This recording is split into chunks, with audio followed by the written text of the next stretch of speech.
আসসালামু আলাইকুম রহমতুল্লাহি ওয়া বারাকাতুহু। আলহামদুলিল্লাহ, আছি পৃথিবীর সর্বশ্রেষ্ঠ জায়গা পবিত্র হারাম শরীফে। বরকতময় ফজর, সবাহাল খায়ের, সবাহান নূর। আলহামদুলিল্লাহ, সবাইকে জানাচ্ছি বাংলাদেশ তৃতীয়বার স্বাধীন হওয়ার শুভেচ্ছা মোবারক। আসি প্রবাসে, সবাইকে অনেক মিস করতেছি।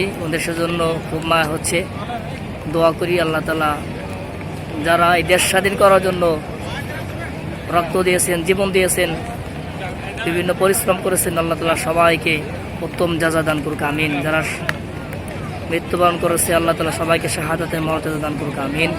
যারা অসুস্থ, আল্লাহ তাআলা দ্রুত তাড়াতাড়ি সবাইকে পরিপূর্ণ শেফায়ে কুল্লিয়া দান করুক, আমিন।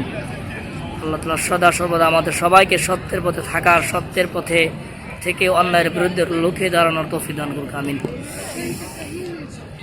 মক্কার ঐতিহ্যবাহী ঐতিহাসিক কলক টাওয়ার অর্থাৎ ঘড়ি টাওয়ার, খুবই সুন্দর মনমুগ্ধকর দৃশ্য। আপনাদেরকে একটু ভিডিও বার্তা আমরা দেখার চেষ্টা করছি। সুবহানাল্লাহ। यहाँ पर बोले कि वहाँ बोले सिम चालू रहता है तभी बहुत परेशानी है।